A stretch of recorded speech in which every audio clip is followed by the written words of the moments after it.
Hello, friendos, and welcome in for another riveting episode of the Something Always Nothing podcast, the only podcast where we talk about something, but it almost always ends in nothing. I'm Grim, and joined with me, as usual, my beautiful co-host, King. Tell the people what's up, King.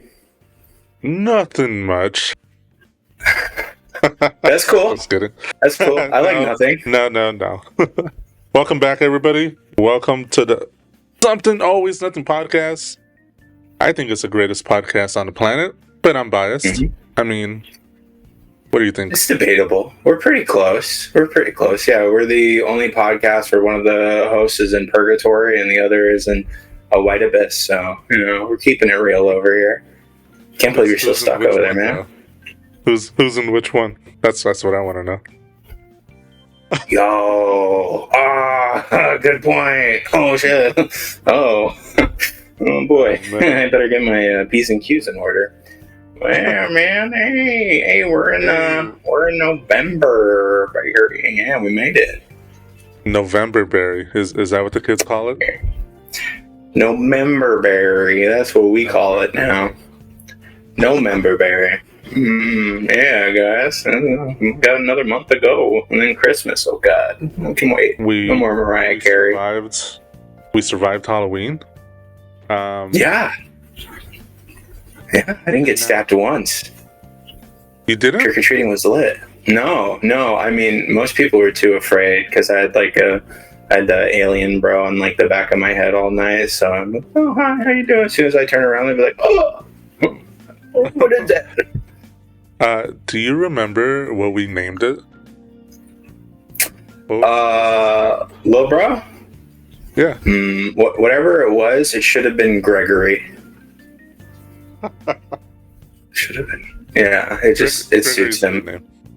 Yeah, he pilots the little guy back there now. He kind of just hiding. Yeah, there. See, I'm pointing right at him. Is he back Gregory? There? Look at him. Look at his little toes. I see you, Gregory. I see you. Okay, to the Spotify loser. Not to the Spotify losers. I don't know why that was first feature. To the Spotify users, you're not losers. We love you. I got a little xenomorph face hugger in my background, like kind of using a camera trick, tickle his little legs. Look at him. Yeah, bro, chills. Why do we bring up Gregory? Why are you talking about my kid, man? Jeez, on stream. I don't know where I was going with that, but since we are talking about Gregory, specifically Gregory, yeah. Hey, honestly, I'll use that as a segue. I see you. I'll use that as a segue. Yeah, where are you going with that? You know where I'm going with this. I think you know where I'm going with this. I do, but they don't. Gregory reminds me of something I wanted to talk about today. Oh yeah, you heard about that, huh? I did. Cults. You're a fan of cults. Me? The American Horror Story season, or Cult 45 and 2 Zigzags? I'm talking about Smallville. I think you knew where I was going with that. I think we were both on the same page. Okay. Yeah, Smallville. Like my just guiltiest pleasure childhood TV show growing up. Yeah, Smallville. I think I do know where you're going with that, with the segue, the cult segue. Now I just imagine like a cult of segways. Like you need to own a Segway to be a part of the cult. That'd be dope. Bro, honestly, sign me up. That would be lit. Sign me up for that cult. Yeah. For all the listeners out there, we are a podcast. Newsflash. And because we're a podcast, you could say that we're a fan of podcasts. As such, there is one podcast out there that I'm a huge fan of, and that is the Michael Rosenbaum podcast. Inside of You. What a beautifully titled podcast. That was originally the title of our podcast before he stole it. But he did steal it. Michael, we want it back. We forgive you, Lex Luthor. We're on a first name basis with Michael Rosenbaum. We just call him Michael. Yeah. I call him Mikey. He's in my phone as Mikey. Yeah, that's his favorite Ninja Turtle. Okay. For those that know, Grim, fill us in on your interest in cults and why that's relevant to the Michael Rosenbaum podcast. Oh, okay. Well, I mean, I think cults are kind of fascinating in the sense that, like, it's kind of hard to wrap my mind around, like, where you have to be in that, like, what kind of headspace you have to be in to get wrapped into something like that. There's almost always like a charismatic figure at the head of the movement. There's almost always like a spiritual message behind the cult, like whether it's finding enlightenment or making it to the pearly gates. We don't talk about that cult though. This is a Christian Minecraft server. Oh, Sorry. different podcast episode. Yeah, that's a different one. We'll be on Jubilee for that. Yeah. But so specifically, the cult, the topic of the day, this cult was fascinating to me because one of my biggest childhood crushes, aside from Lizzie McGuire, you can still call me Hillary. Like, I know you've got a happy family, but we can have mistaken applications, Hillary. Hit him up. So this cult that we were going to talk about, this one, was featuring one of like my biggest crushes growing up, Allison Mack, who famously played Chloe on the hit CW TV show Smallville back in the day. Anybody doesn't know what Smallville was? It was like a origin CW TV show about Superman, wonderfully played by Tom Welling. Love you, Tom. A big show. That when that show came out, like, it set superheroes on TV. Like, I know there was Superman and the Dean Cain one, right? That was the other TV Superman. Yeah. That was lame, dude. Even today, like Smallville changed the game, dude. I would even Smallville it changed superhero TV. Yeah. I'm sure that there were other shows doing this before, but Smallville kind of, at least for me as a kid, introduced me to the what was it? Back then they used to call it the creep of the week or the freak of the week type deal. Yeah, because it was always like a new villain every week. So yeah, definitely, you're right. It changed the format of a lot of superhero shows, I feel like. But Okay. gushing about Smallville is not why we're here. Unfortunately, I wish. Chloe, played by Allison Mack. You probably know a little bit more about the cult side of things. I just know what was put on the HBO. There was an HBO special about it, wasn't it? Yeah, I watched that one too. Yeah. So. Okay. So yeah, if you want me to, without getting too crazy into very gross details, Nexium at its core was a sex cult. It really was. The founder, Keith Raniere, was essentially bringing in, famous people, other actresses. Actually, Allison Mack was originally brought into Nexium by one of her old co-stars on Smallville, Kristen Cruick, I believe. Yeah, she played Lana Lang on Smallville. So, this one was at its core a sex cult. Allison Mack was quickly made Keith Raniere second in command. It was her job to find more women to bring in, and for a lack of better comparisons, she was kind of like Raniere's Ghislaine Maxwell, for literally just a lack of better words. If we have to make a comparison with something that's culturally relevant right now, you're in the same ballpark of crime, as far as the deviancy goes. That's that was really Nexium at its core. If you guys want the gross details, feel free to watch the docu. But fortunately, we're not here to give you the the nitty gritty, because it was really really disgusting cult, and they took a lot of people's autonomy away. And so Allison Mack is in the news because she has recently resurfaced in Michael Rosenbaum's Inside of You podcast, and another podcast she did right before. It was like a 7-episode podcast series. Come on, girl. No, that's almost milking it a little. 7 episodes. So what do you? I mean, if you're gonna have a podcast done about you, I feel like 7 episodes. I don't know. Yeah. I don't know how many episodes it would take to tell our story, but You know? Tell our story? Jesus Christ, dude. We'd be over in a half an hour special. Oh, You can do that sucker live, just read it off. But yes, King took 2,064 poops in his lifetime. That's about it. Okay, move on. Yeah. That's about it. That sums it up. Don't sell yourself short. Oh, man. He's There's nothing in his life other than 2,046 poops. 2,036 poops. That's pretty impressive. I mean, that's a high number. You're a go-getter for sure. But yeah, man, it was kind of jarring to see her back. That's a face, that's a name I never thought I'd see again. After her crimes. Honestly, I thought that she was gonna disappear. Which, okay. So I have watched the Inside of You podcast for, I would say, since it first came out. Yeah. Oh, the podcast as a whole. Yeah. Okay. Yeah. So I've been watching the podcast, girl, and a huge fan. And throughout, every single time he had Tom Welling, which played Clark Kent, Superman on Smallville. Boy, DUI or no, that's my boy. That's my boy. Yeah.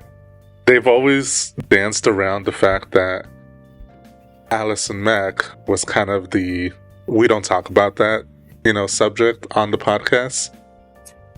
And anytime they did bring it up, it was always like a really creepy, awkward story. Yeah. She was always referenced as oh yeah, remember that our one friend? It was always would never really address her.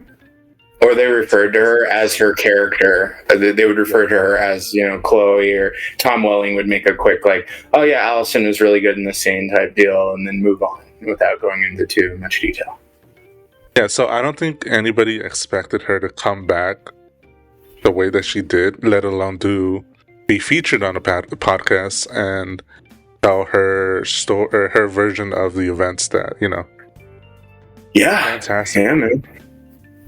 It was pretty crazy to watch. I remember kind of just being indifferent at the start of it, because for me it took way too long for her to get to showing remorse outside of words, I guess. I mean, she doesn't even apologize to any of her victims in the podcast, which her reasoning is essentially it wouldn't be personal, and that it just wasn't the platform. A podcast wasn't the platform to apologize to her victims on, for lack of better terms. Victims. Yeah, no, they are absolutely her victims. She is a grown adult. She had full, I don't know what it's like being in a cult though, so I'm she had full autonomy. She's an adult, she can make her own decisions, she knows right from wrong. But I've personally never been in a cult outside of Nintendo, so I'm not 110 on whether or not I would even be able to control myself. Assumedly, I'm no, I don't think I'm gonna drink that Kool-Aid. Everybody is coughing, and that guy just died, I think. Can we put some ice in the bowl, please? Because serious. Yeah. So it's all very dry, and I didn't know how to feel about it. How did you feel watching it? I felt. Oh man, I remember when it wasn't even announced. They didn't even talk. They just battle dropped it. Normally they shadow dropped that one. Yeah, they'll have some marketing for the episode that's about to come out, and on this one they just shadow dropped it full on. I was watching it. I was disappointed in one thing though. What's that? They still kept the ads. They still monetize the episode, and I don't know how I feel about that. Bro, that was jarring as hell. She'd be over there just pouring her heart out, talking about, victims of sex crimes and stuff, and then out of nowhere, bum, bum, bum, bum, bum, just a little cutaway, we'll be right back type screen. And today we're talking about dude wipes. Wipe your butt with dude wipe. It wasn't the actual app, but still, it was just as jarring. What are you doing, bro? This is, of all episodes, this is probably going to be his most viewed episode, and I guarantee that's why he was doubling down on the mads. He knew. He's people are going to be here for this. Yeah. Oh yeah. And like I said, I almost don't think know how he's. I feel about that. Yeah, it kind of seems like cash-in journalism type deal. If that's not a term, I'm making it a term. You know, you're doing it because you know it's gonna make money. Yeah, but what is the point of a podcast then, right? Didn't we discuss this like our first episode? Yeah, I guess that's true. Like the point is to entertain, and I did find it entertaining, you know. So Riveting. Yeah, I was glued to the screen. Yeah, I literally finished it right before we started. yeah. I found out something else today too. What's that? There's another podcast that I kind of want to dip my toes into, and I don't know if you saw the show. It was One Tree Hill. Did you ever watch One Tree Hill? Yeah, I watched One Tree Hill back in the day. Yeah, good old T-dubs. Couldn't escape that channel half the time. They have a podcast. The ladies of One Tree Hill have a podcast, and I kind of want to watch it now. Damn, I'd probably be more hyped if it was the Gilmore Girls that had a podcast, but I'm kind of there for that. Did it just start? I know. I guess it's been on for a while. Like, I guess they did the rewatch that like It's Always Sunny, another podcast. Like, love that one.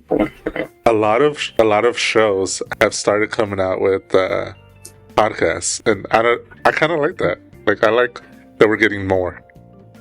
Like we're getting behind the scenes, like info and knowledge, like from the stars on certain shit. Yeah, no, I'm totally about that. I think the first one that popped up for me that like caught my radar was it was either the Ned's Declassified podcast or the Wizards of Waverly Place one. And like both of those like blew my mind. Oh, I remember you from when I was a young lad. Look at you. Look at you. Yeah, what? Even the Last of Us has a podcast. Oh yeah. No, I was catching that one on. That one was the one with like the game creator Neil Druckmann, and they'd occasionally have a star on there. Yeah.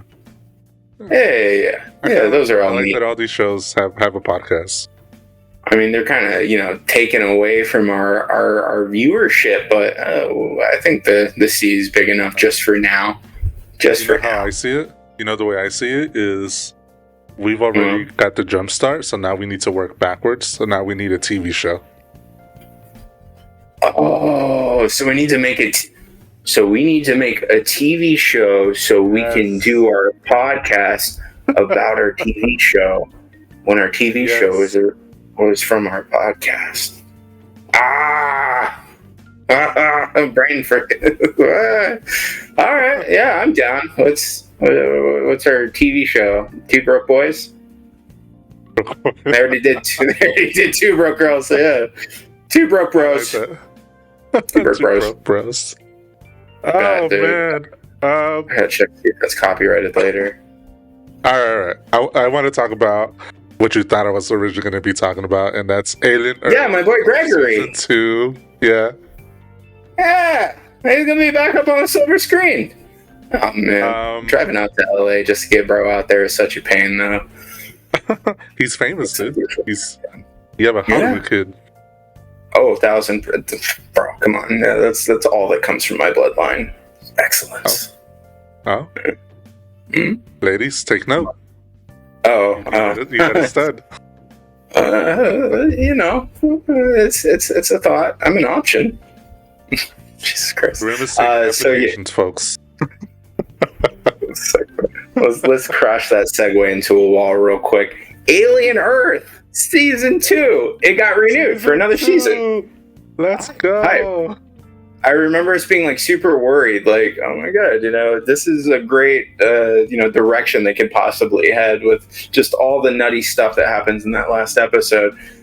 Let's hope they get to make it, and they're getting to make it. So yeah, I'm genuinely excited. For the record, yeah, I was right. What record? You were right about what? I was right about them getting a season 2, because you were very upset that the last episode was a cliffhanger, and I told you we're getting a season 2. I know it. That's no excuse. Okay, if you were gonna make a movie, you're gonna make a show. Make sure it feels definitive. Like, don't smell your own farts. You never know. You never know if it's if people are really going to receive it like you want to. We do know. Well, see, that's We're the thing. getting to see Like, too. In retrospect, Alien Earth was like super critically panned, low key. I was shocked after we had gotten done watching it and reviewing it, like to go back and watch a lot of other people's like opinions on it, and a lot of people, started off strong, loving it. And, I still think that episode 5, the one on the Maginot, like where we get an actual alien movie for like the whole episode, still think that's like one of the best alien anything with the Alien brand on it. Yeah, it's just that scene right there. But yeah, a lot of people were peeved off by the ending, quite like myself. With the sequel bait, not really giving us like a concise ending. That's why it was. You had to keep the faith, man. You had to keep the faith. We got a season 2. No.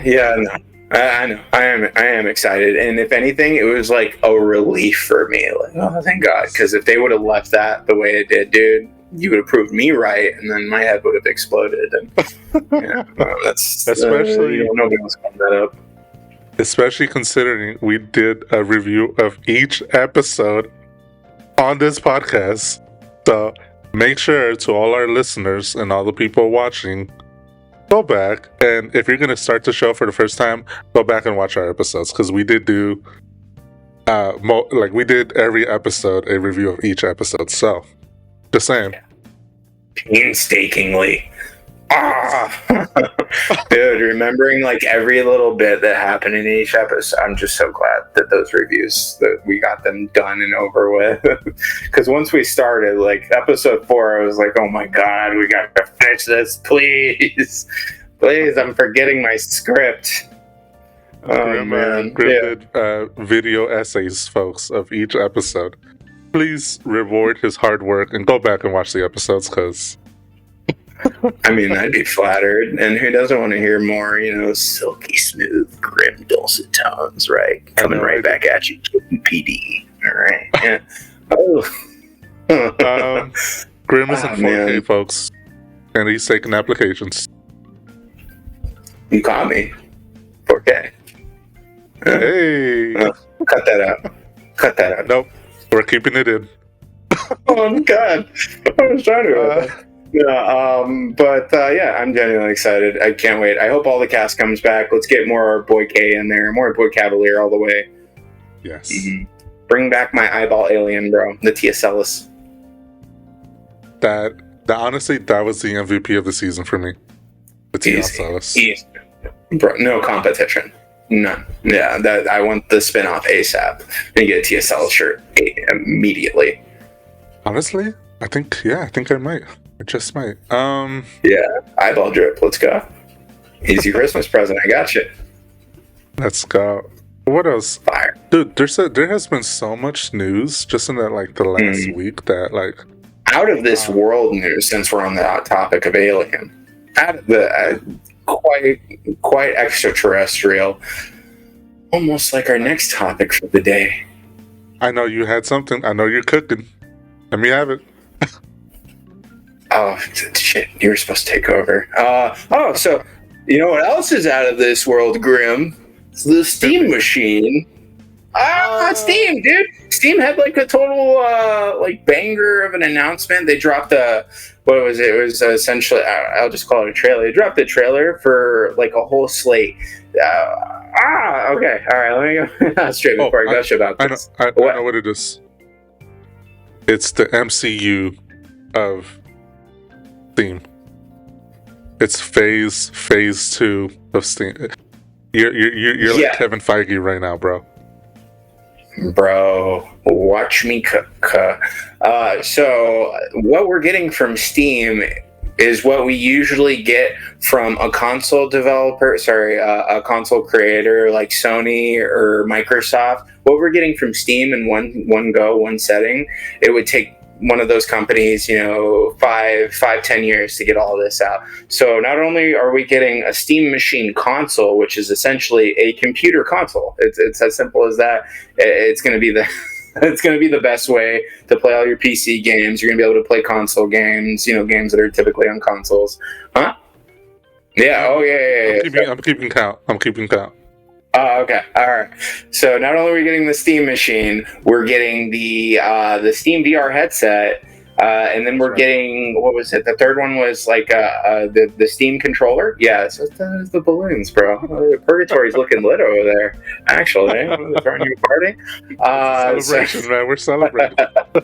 Sorry, Spotify. My co-host looking goofy over there in his black pit of despair. He looks like he's chilling steady though. So yeah, we're getting a bougie controller that you can use for your PC or your new Steam machine. We're getting the Steam VR headset and the Steam machine itself, which is also going to be compatible with your Steam Deck if anybody still has one of those or got one recently. Steam Deck is exactly that, is a portable PC in your hand. It's like almost 3 times the size of a Nintendo Switch. It's a chunky boy. It's a chunky boy. It's a heavy boy.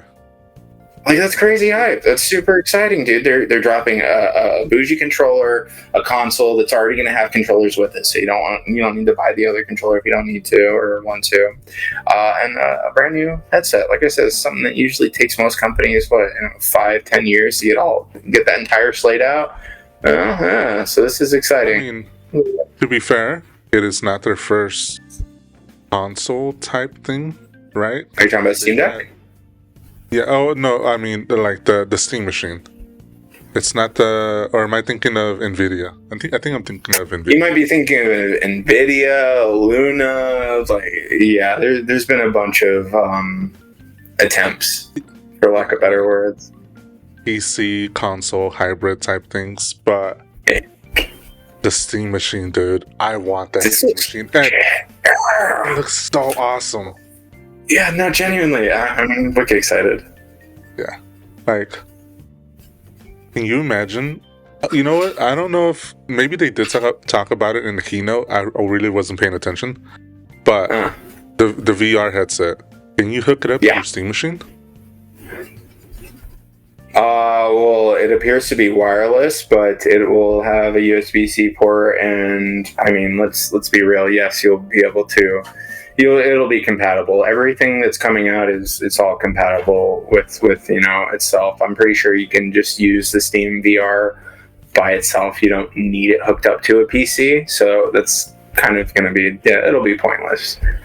Wicked excited though, because there's so many VR games that are exclusive to Steam. Say again? I was just about to ask, which one are you most excited for? Are you excited for the Steam machine? Dude, there's no question about it. The Steam machine, big time. Yeah, absolutely, dude. This is what we've been waiting for. I remember hearing last year that Xbox was going to start integrating Steam games into their library, so you're going to start being able to play Steam games. Too little, too late. Doesn't matter. I'm gonna sell my Xbox to pay for my Steam machine once it comes out. RIP. Xbox, if you're listening, he's not serious. Don't listen to him. Well, what are you most excited for? I'm gonna guess the VR, huh? I am excited for the VR. Okay. I have a MetaQuest 2, thanks to my fabulous co-host. You, bro. There's only one co-host for me, and that's you. Okay, you scared me. Yeah, so I have a MetaQuest 2. I honestly, here's my thing. I'm probably most excited for the controller, because if you compare, hear me out. The Steam machine is cool. Okay, I don't know how much it's gonna be, so I don't want to get my hopes too high. Because if it's like $3,000, like the Apple headset, yeah, I'm not getting that. Sorry. But if the controller say is around $60, like Xbox controller territory, bro, that is an easy cop. For the controller, yeah, I guess that would be acceptable, like $60. I'm a little surprised that that's what you're most excited for, dude. Like, I can get a Logitech gamepad and hook it up to my PC right now. I can take my PS5, my Xbox controller, and Bluetooth it. So it kind of feels the controller just feels like a tacked on luxury rather than something to look forward to. Here's my thing. The controller gets rid of peripherals. Okay, say you have a PC already. Yeah. You don't need a Steam machine, or at least maybe not, directly. But say you have a really beefy machine. You're not a VR person. You don't want a Steam. You don't want a Steam Deck. The controller to me seems like the easy entry point into getting rid of a keyboard and mouse while still having a controller. Careful, man. Careful saying getting rid of that keyboard and mouse. I'm sure there's tons of people that is like, what? Why would you ever do that? No. I know. It's like the perfect marriage, I guess. I mean, I think your priorities are a little out of whack there, but I still respect being like excited for the entire bundle. This is really good. For sure. I've heard people having problems with Steam in the past. I still think that they're one of the most trustworthy and like reliable, like overall gaming companies out there. I've never had a problem with Steam customer service. Every other service, jeez, it's like pulling fingernails. God, rough. Their Steam sales, bro, they're insane. They always have a sale. Yeah, Steam, big sales. Like dirt cheap, brand new games almost, like just everything. There's an overabundance, and I can't wait. Can't wait to just dive headfirst in it without hitting a brick bottom. Honestly, if the Steam machine, okay, let's tell you what. Let's take a wild guess here. I want to know. So by the time it comes out, this episode hopefully would already be out by then. Give me your price point for the Steam machine. Like, what do you think it's gonna go for? And what would you want it to go for? 500. I wanted to go for 400. Yeah, I mean that's pretty easy. I wouldn't put it above. Yeah, I wouldn't put it above a PS5 as far as like price range. Like I wouldn't want it to be above 500. I think 400 is kind of unrealistic because what they're selling the base Steam Deck for 400 right now, so that's not going to happen. So it's realistically going to be in between 6 and 7. Like, let's be real. Yeah.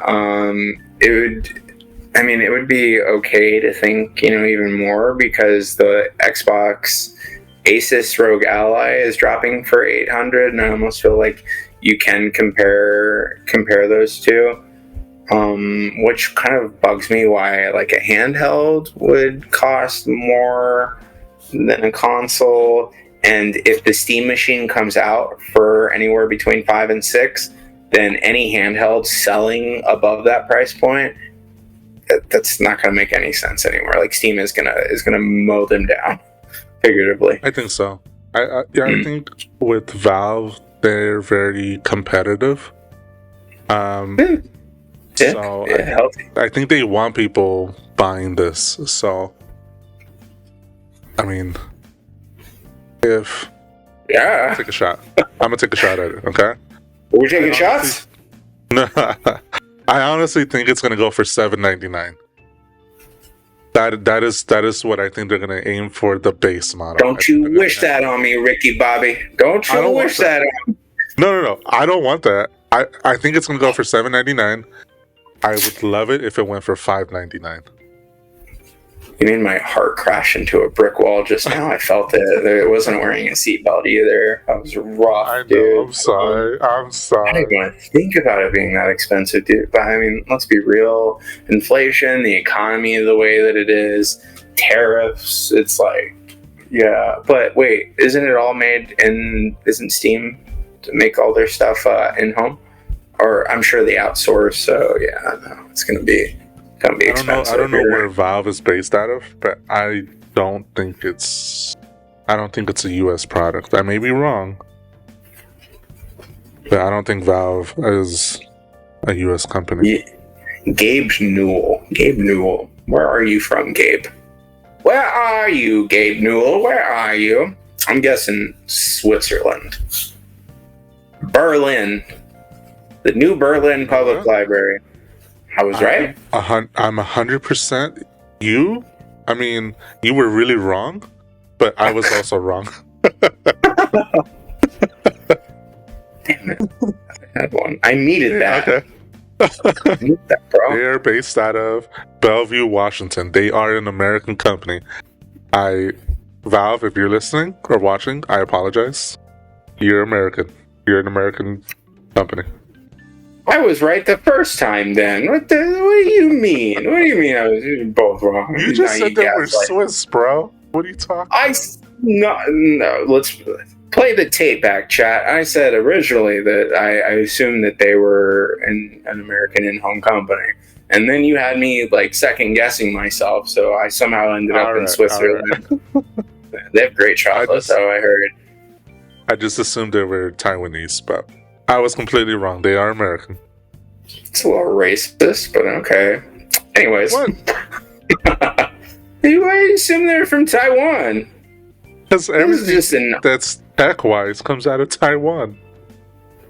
Is it? Apparently except for Valve. Apparently except for Steam. Steam is American. Yeah. I got me apparently. Like, through all my stuff. Is everything made in Taiwan? Well, pretty much. I mean, your PlayStation is Japanese. Alright, you know what? This is homework for later. You got me thinking too hard now. PlayStation is Japanese. That's why it looks like Seto Kaiba's shoulder blades from Yu-Gi-Oh! PlayStation is gorgeous. They're so pretty. PlayStation is gorgeous. That Xbox, though, man. I look at that Xbox every day, and it's like, that just looks like the VCR I had growing up. Like, you know what? If you're trying to throw it at somebody, throw it at me. But make sure it's in a box with bubble wrap. And... alright, yeah, we'll do, I'll see if I can't get any trade-in value out of you. That'd be better than GameStop's $5 and a free power-up rewards program. It's like, but this is $1,000 worth of games. What do you mean? R.I.P. GameStop. $10.99. That's what you're getting. $10.99. I'd probably get something like weird, like $32. GameStop is like the Godfather, bro. They'll make you an offer you can't refuse. I know. It's like I feel weirdly peer pressured into it anytime I'm in a GameStop. Like I feel like I'm usually pretty good at like, you know, saying no when I really don't want something. But every time I'm in there, it's like, dude, but yeah, like you totally need this $20 pinup of Chainsaw Man. How often are you put in a position where you have to say no and like you don't want to? You know what? Don't answer that. Put a pin in that. Grimace taking applications, folks. Taking applications. Moving on. You know what you just reminded me of? Funko Pops. They're going out of sale. What do you mean? Funko Pops. Yeah, Funko. Yeah. What, like they got a sale? Funko sale? Riveting. No, like they're cooked. They're going out of business. They're going out of sale. Oh, Funko. Okay. So the company. Oh, wow. Okay. I guess that kind of makes sense, right? Like, didn't really seem like that's sustainable of a business model. You know, paying for all those IPs and, you know, famous movies and shows to make Funkos. Yeah, that makes a weird amount of sense. What happened? Is it that exactly? You know, it wasn't the licensing issue, or it may have been. It wasn't exactly that. At least that's not what they said. It was the fact that they had so many of them in warehouses and unused, unsold. Just what do you call it? Stock. Inventory? Backlog. Yeah, inventory. There you go. They just had a mass amount of inventory that they could not get rid of. So. Damn, I knew I should have bought that Yu-Gi-Oh! Funko Pop. I've been looking at it for months. It's just been sitting in my cart. Bro. I could have saved Funko. They have the massive pops. Yeah, like the $200, the 200 freaking, those are ridiculously priced, dude. Get a $20 Funko or this slightly bigger $200 version of it. What? Bro, they should have made those more affordable. They should have for sure. I have the Minato, the large Funko. It's freaking awesome. From Naruto's dad, Minato. Okay, yeah, okay, yeah. I see. I'm just saying. I see it. Yeah, Funko also dropped a game. I think it was last year. It was called like Funko Fusion, and it was this like, yeah. Oh, you didn't even hear about it when it came out? What? Yeah. So it's like, yeah, it's exactly what you think. It's the Funko Pop universe. So it's essentially a crossover game of all these different IPs. Like they launched with Shaun of the Dead, Wicked, freaking Scott Pilgrim, The Walking Dead, like just a bunch of different, like, random Funko IPs. They're not Funko IPs, but you know what I'm saying. That sounds awesome. And it was like a collectathon sort of game where like they drop DLC like every month, and it would be a different IP, which sounds awesome. Yeah.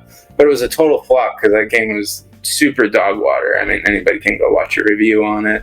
It was so bad that after like the third month of it being out, it became like a PlayStation Plus monthly game, or it went on the catalog for free.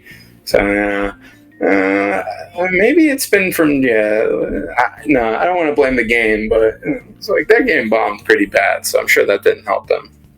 All right. Where's our Funko movie? Yeah, we didn't even get a Funko movie. We've gotten a stupid emoji movie, bro. Like, what is this? We got Wreck-It Ralph 2. What? I should have gotten a Funko movie. Would have gone hard. Actually, I mean, it probably would have been garbage, but like, it would have made money. Okay, hold on. Isn't that a Lego movie, though?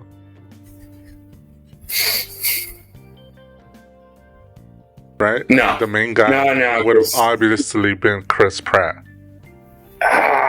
Don't you wish that on me, Ricky Bobby? God, stop it.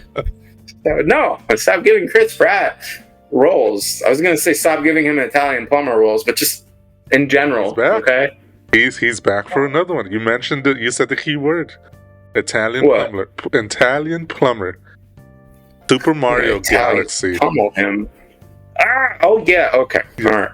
All right. Yeah, I am. I saw the trailer. That's what you call a segue, folks. Now we're talking about Super Mario. Right. Funny enough, he was not featured in the Funko Pop game, so that sucks. Nintendo, what are you doing? You could have saved Funko. But yeah, that Super Mario Galaxy trailer looked dope, actually. Unironically, I just wish anybody but Chris Pratt was playing Mario. It still doesn't work for me. I remember watching the trailer, and then you get Charlie. As soon as Charlie Day started talking to Luigi's face, I don't know, man. I got all the flashbacks I got from when the first trailer came out for the first movie, and I was like, this doesn't sound right. What? It don't sound Italian. Charlie Day is the best part of Super Mario. No, what are you talking about? No, don't say that. No. Bowser is. Jack Black, arguably. Yeah, I agree. Yeah, but Charlie Day is fantastic.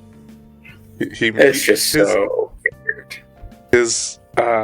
You know who does not stand out in that movie? Ironically, is Chris Pratt. Terrible. Exactly. See? All right. You just proven my point. And Charlie Day is like, what's the pull there for you? I don't know why it always bothered me. Like these guys don't sound anything like their characters. It's like they don't even really attempt the accent. Then again, it's probably a good thing because the accent would have been pretty cringe. Slightly bad. Charlie Day is just a sweetheart. I want to see more Charlie Day and everything. Let's hope he's a sweetheart, right? I haven't heard anything else yet come out about him, so that's a good thing, right? I don't think I've ever heard anything bad. Alright, this is the day and age we live in where like you have to hesitantly like any celebrity just in case they might later pop up on some sort of piece of paper that would have names on it that they might be passing through government. You gotta be careful. You don't want anybody to have their name on a piece of paper, dog. Speaking of special papers, and speaking of governments, you know what else just came out? I think you know where I'm going with this. The new images of the Zelda movie just came out. None of that had anything to do with the Zelda movie, and you caught me by genuine surprise here because I'm a total Zelda head. Like I live and breathe. Yeah, what? Have you not? Images came out. Have you not seen the images? No. Why are you doing this to me, Ghost? Bro, What are you doing? get your phone right now and look up the Zelda movie images. We're getting a live action Zelda movie. Or, yeah. Oh my God, are these real? It's happening. It's real. No way!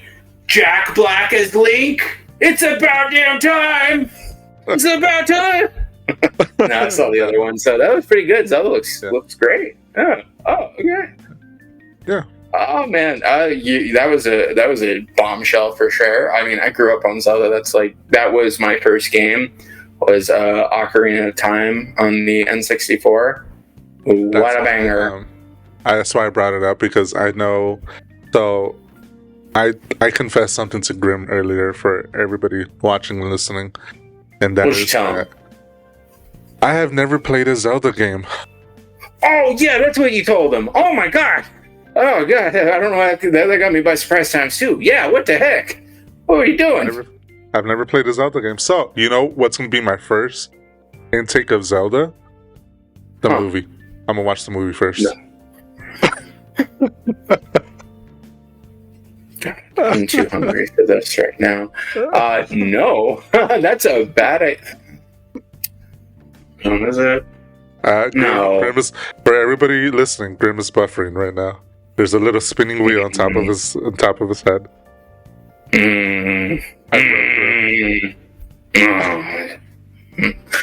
So, what you should...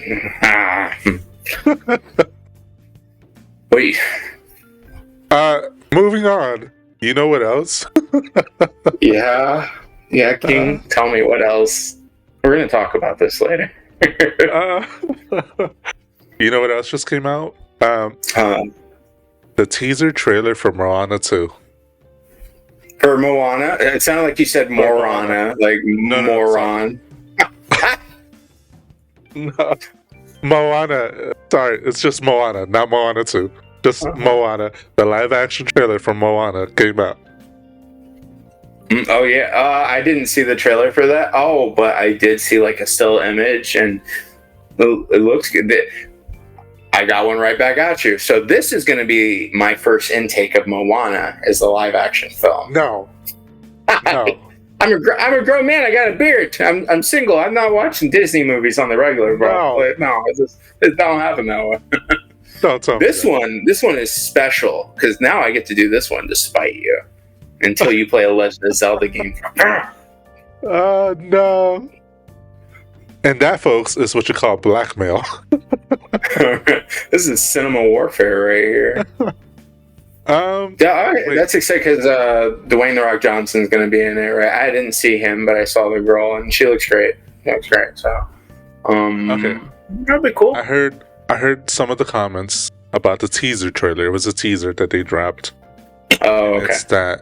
It's a shot for shot of the animated movie based on the teaser trailer. I hate that.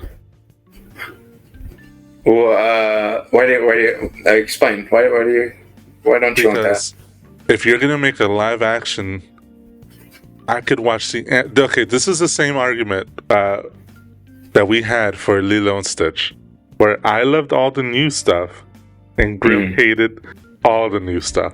And I feel like this is going to be something similar on Moana, where I want to see new things while you have no reference because you haven't seen the original, but you got to watch the original. Alright, well, I'll trade you a Legend of Zelda game for Moana when it comes down to it. But it's weird to hear that argument because more often than not, let's use video game adaptations, for example, are typically critically panned if they're not one-to-one remakes, right? Every Resident Evil movie that's ever come out, somebody has always been a part of, whether it was a loud majority or a loud minority, just screaming their head off about, where's Chris Redfield? This isn't Resident Evil. Who is that lady? That's not my... No, it's the same for any right. This is not my Resident Evil. It's not mine. It's not mine. That lady's not pretty enough. Oh, no. Ooh. First of all, That was I love the Resident Evil movies. I thought they were fantastic. the first one, two, maybe three are fun time. A fun time, yeah. But that's you're no. Let's be real though. I'll do another one. Are you ready? Doom with Carl Urban and Dwayne "The Rock" Johnson. Fantastic movie.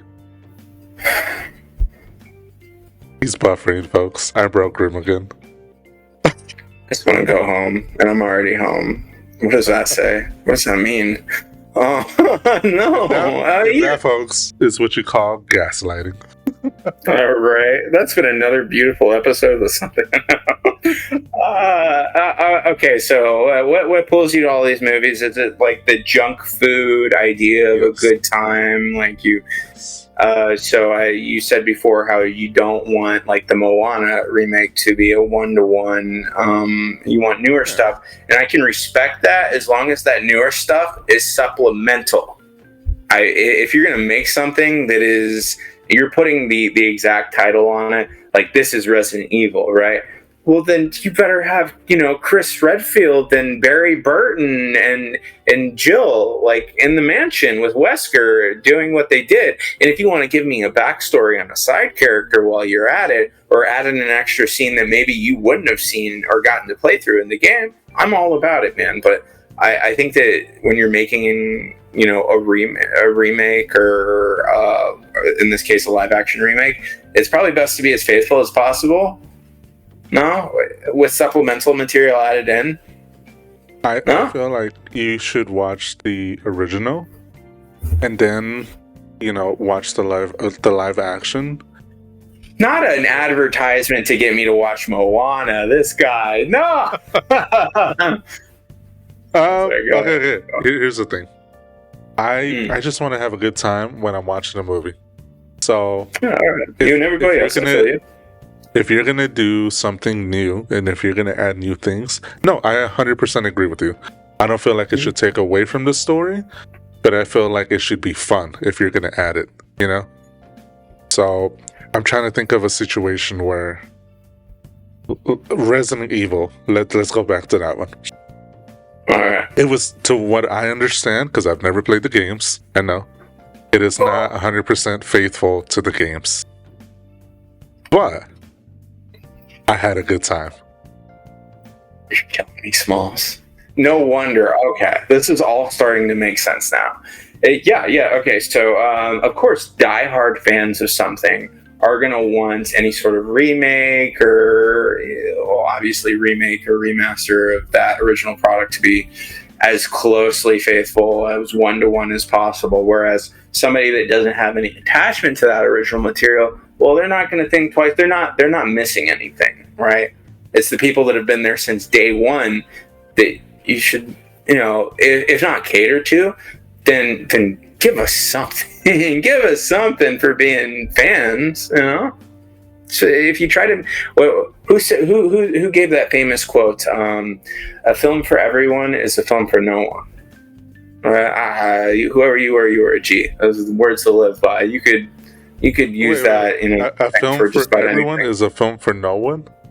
Yes, because if you cater, it makes absolute sense. A film for everyone is a film for no one, because if you try to cater to everyone's needs, you're gonna miss steps. You're not gonna cater. It's impossible, is my point. It's impossible to cater to everyone's needs, to everyone's wishes, to everyone's wants. Sounds like?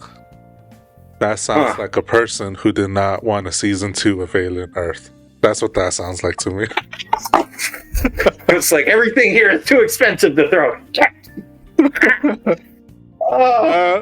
Did you watch? Hold on. Did you watch the Need for Speed movie? With Jesse Pinkman, Aaron Paul? Nah, booty chicks. Heard that movie was bad. Bad. You didn't even watch it? Have you played? I didn't even watch it. Oh, yeah, dude. I've been playing Need for Speed since like OG Xbox. Underground 2. Those are my jam. To the window, to the wall. Okay, here's my point, okay? A game like that, right? Where the premise is to run away from the cops. They did that in the movie, and they added extra stuff. You got freaking Jesse Pinkman driving a Mustang, Shelby or whatever, a GT 500. Fantastic. Like, you built a world around something that's so simple. Whereas, like, I'm trying to think of Halo. Perfect example, Halo. Where people were upset that it was not a one-for-one recreation.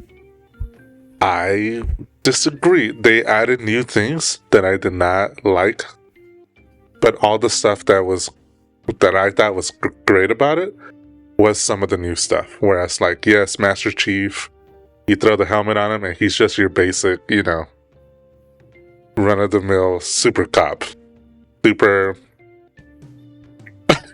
What's happening here? What is happening? No, you missed the whole point of why people were enraged about that show, man. Why were people mad? Why were people mad is because the creators of the show had no respect for its source material. They intentionally didn't play or read into any of the stories of the games, which I think is insanely disrespectful. If you're going to make a show about a video game, play the... God, when are we going to stop being a PG-13 podcast? Play a video game. Play it. Dude, like, do your homework. The people that are going to watch this, that are going to be there for it, that will stick around until the last episode, are the gamers, are the fans, are the people. Yeah, dude. So it's just, it's mighty frustrating when like certain film creators don't understand the importance of the source material. You get those film nerds that you know what I'm talking about too. When it comes to like uptighty film nerds, everything needs to be psychoanalyzed. Everything needs to have this deeper meaning type deal. And okay. They make things their own, and it's not yours. It's not. It's ours. Okay, it was ours before it was ever yours. So, but that's my point. Is so back to your quote, right? A film for everyone is a film for no one. You already know you're gonna get the super nerds. You already know you're gonna get the gamers. You want to get the normies, because the normies, there's more of them. I'm just saying. You want. Mm-hmm. Go ahead. You want mass appeal. So like, say a show like The Last of Us, right? Where it was not a one for one, but they did add new elements to it, and I felt like it was a fantastic show. Season 2, but season 1. Okay, I'm glad you clarified. I'm just saying. Season 2 was rough. Season 2 had the feeling of people that wanted to do their own thing with the source material and put their own little quirky spin on it. I'm gonna make this mine. People are gonna love this more than the original source material. I'm telling you, man, just a bunch of fart smellers. You just keep sniffing it. You love it, don't you? You're sick. You disgust me. Freaking take your nose out your drawers and smell the roses with the rest of us. We need to be on the same wavelengths. Give me one show or one movie that was a one-to-one recreation of a game that you felt was the best case for your argument. It was a show or a film that was as close to a one-to-one recreation that I have been saying this in the way that I have been saying to buy me as much time as possible. Exactly. Because being put on the spot like this, I'm like, wait a minute, do I know anything anymore? Exactly. Have I ever watched a television show? That's my point, bro. That's my point. I hate you for that. The Super Mario Brothers movie, John Leguizamo, perfect. They were actually plumbers in that movie. It's got to count for something. Although I didn't do any plumbing in the new ones. I rest my case, Your Honor. I rest my case. I hate this. All right, guys. Well, I guess you're just going to have to wait for season 2 of the FX Something Always Nothing podcast. I'm gonna come prepared next time. Like, my intro next time is gonna be like blah, blah, blah, blah, okay. Game. Tell you what, I'll do this for you. For all our listeners and for everybody watching, if you can think of a show or a movie that you feel is a one-to-one recreation of a game that does it justice, okay? Write it in the I feel comments. like put the 1-to-1 is too much. If you can at least help me out here, something as faithful as possible, okay? I'm enlisting my friendos out there. Yeah. Make sure you write in the comments. Make sure you yell it at Grim on the street. Okay? That way he's not put on the spot. And Right. next time, we'll rehash the same argument. And I feel like you'll be a little bit better prepared. Because I know I put you on the spot. Yeah. Because I will argue no such thing exists. That's my argument. So let me know. I'm like, oh, dude, this is gonna kill me. Let me think. Immediately going on Google like crazy the second we end this. So I'm literally gonna hit you up right after. I'm sticking to my guns on this one. There's no Yeah? such thing as media that exists that is a faithful adaptation that people love. And that's where we'll end this right here on a This is cliffhanger. very depressing. Very depressing. Not a cliffhanger. Oh gosh, guys. I guess you'll have to wait until next season to see if the androids took over the world with us, yeah? And now we rule. And now we rule. Yeah, guys. Well, this was fun. Heck yeah. Another one in the bag. Final thoughts before we wrap up? Yeah, so if we've learned anything today, it's don't join a cult. Don't drink the Kool-Aid. It's not worth it. You are your own person. You don't need anybody in this life to tell you who you are aside from what you feel right here. Is this the right side? It's this side. Yeah, your heart would be on this side. For those listening, he's pointing to the podcast. Yeah, most definitely. We love you too, Spotify. Nobody can tell you who to be but you. Amen. And make concise, cohesive endings to your shows because you might not always get a second season. Alien Earth, you got lucky this time. Hey, you never know. Season 2 might be a stinker, you know? I hope not. Don't you wish that on me, Ricky Bobby? I hope not. I mean, both. Alright, I fully endorse everything Grim says all the time, every time. Ladies, if you're watching, Grim is taking applications. Send them to him. Put it in the comments. Yeah, I thought your lady would appreciate it if they ended up in yours, so yeah. Yeah, do not send them to me. I will immediately report you. Yeah, so my number is 1-800. Bleep.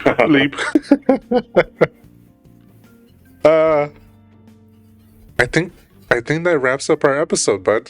Killed it, dude. Killed it. Yeah. We didn't get killed ourselves this time. Jesus Christ.